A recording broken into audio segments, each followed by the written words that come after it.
Hey everybody, it's Andy Timmons. Welcome back to Melodic Muse for Guitar World Magazine. Last column we were digging into my song Ghost of You from the 2006 Resolution record.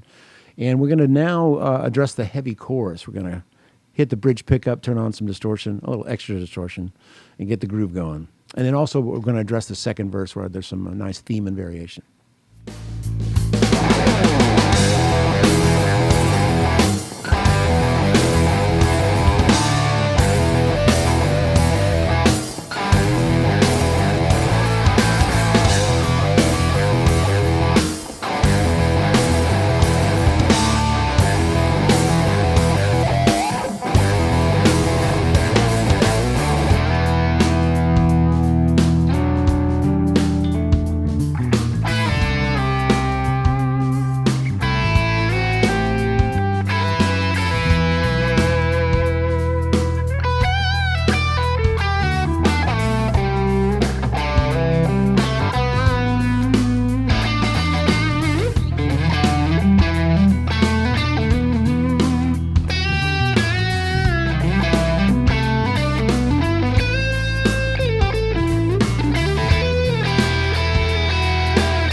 Let's dig into this heavy section. So largely, there's going to be an increase in attitude because I'm going from the neck pickup to the bridge pickup. I did switch to a heavier gain with my AT-JHS pedal, but for the demonstration, I'm going to just stick to the Super AT mod because it's got a pretty good gain to it, and it sounds good, a little clearer, and I'll play a little quietly as I'm speaking. So we get into it. And it's a pretty, Jimmy Page, Zeppelin-y kind of riff. So it's about articulation, it's about attitude, and what kind of harmonic dynamic you can get. But so it's not just a straight. There's a little pickup, and it's also kind of, even though the drums have straightened out, and my attitude is straight eighth, but there's a little bit of swing to it, so that you got to be conscious of the feel of it.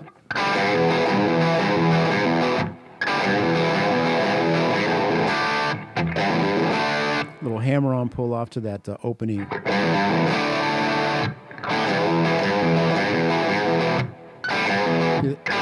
You hear that open G and open D.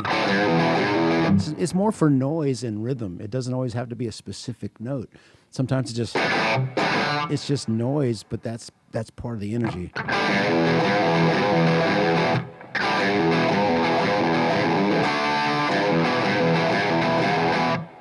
But also notice how there's also a lot of beauty with absolute silence, right? And you'll see how I'm employing my right hand to come across and mute everything.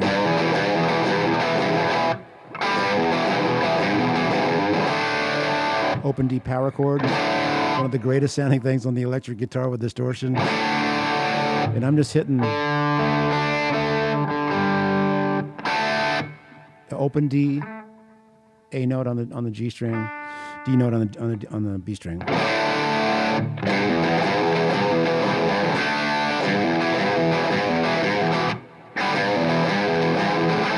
Now a little turnaround. So it's all got to do with kind of that using the index finger on that little diad of like you're playing an A power chord, but only on the D and the G string, and sliding it up a fret.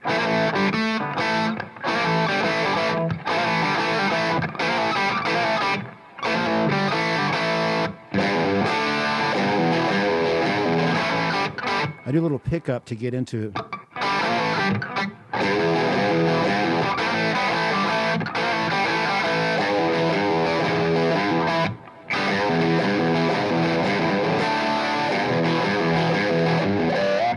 I do this little kind of an exaggerated harmonic on that low G.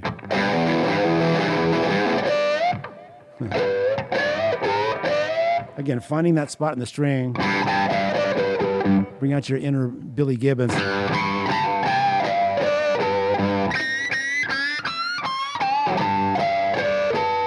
find the spot that you want to get to leap out. That was good.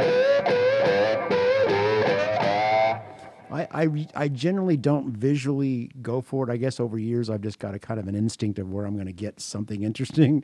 But there are some that will very methodically map out every harmonic, and that is certainly worth pursuing. So after that, then it's kind of a little transition into the next kind of versey section. That's just a little blues from the A to the B flat bend. Then I get into the second verse. So as we transition out of the heavy chorus, notice I'm bringing my volume down because again it's a dynamic. The band is playing more quietly. We've had this really loud, aggressive section. Now we come back down to that kind of shuffly verse thing.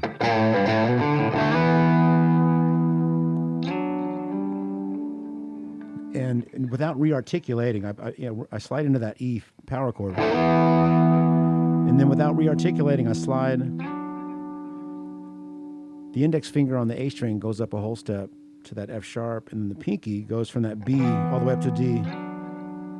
Then I resolve it, so the pinky stays there and a melody happens.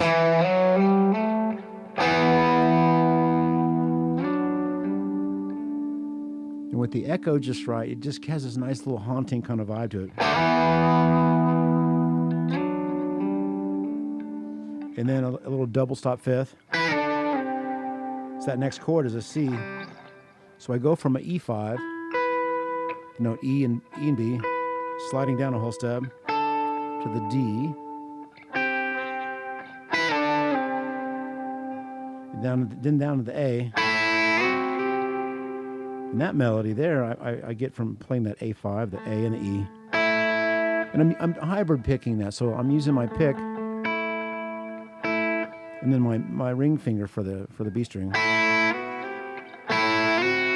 I actually do this move here. I go from this, the note A on the 7th fret goes up to the 10th fret, so that's 3 frets, while the index finger goes only 2 frets to the F sharp. Little tension. Okay. And then up to the note B. So that's sliding from the A to the B on the B string, while letting the high E ring. A little bit of tremolo maybe for, and then right down that natural minor.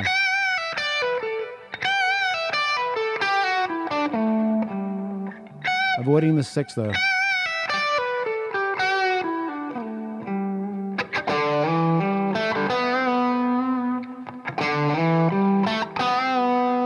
This, taking great care with the articulation and the dynamics. You'll notice again even in the delicate sections, there might be some of that noisy pickup.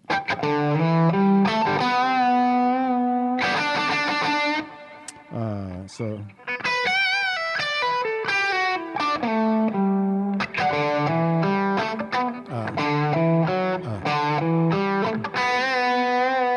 then I switch to the neck pickup for that last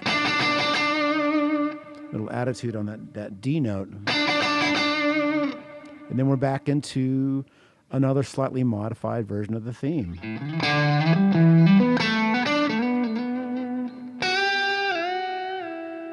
So I'm starting with the same melody, but then I add a different little, improvisational type thing.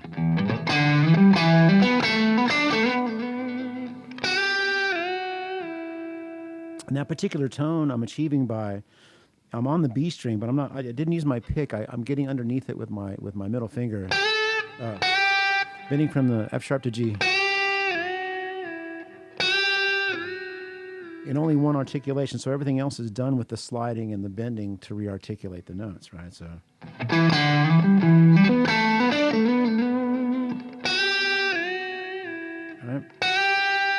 then going down to the 5th fret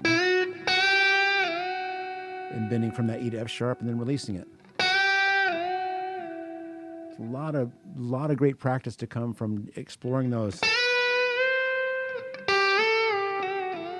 I got so much of that from Larry Carlton. His first solo record was a huge record for me, and just a textbook on bending and pre-bending and tuning. So if you haven't heard early Larry Carlton stuff or any Larry Carlton stuff, he's a master at that. So, and then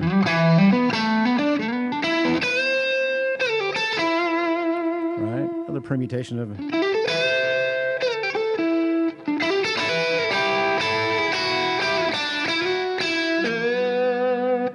Now, again, utilizing the B string as the melodic content and using the high E as this kind of edgy harmonic content that happens to be the tonic of the key.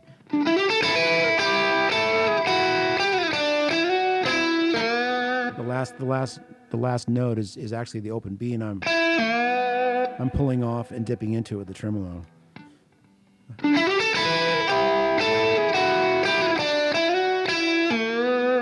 But the last line, it's almost a straight scale, but it just goes to show you that with the right tone and the right flow, a scale can sound great. A note choice, so because it's going from the C to the A minor there.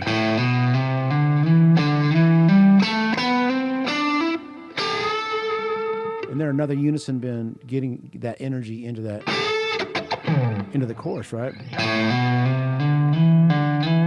And note the finger change there. And there's a lot of tone you can hear too. Again, with the delicate amount of rollback on your volume knob, right amount of gain, not too much. And we're off to that last chorus.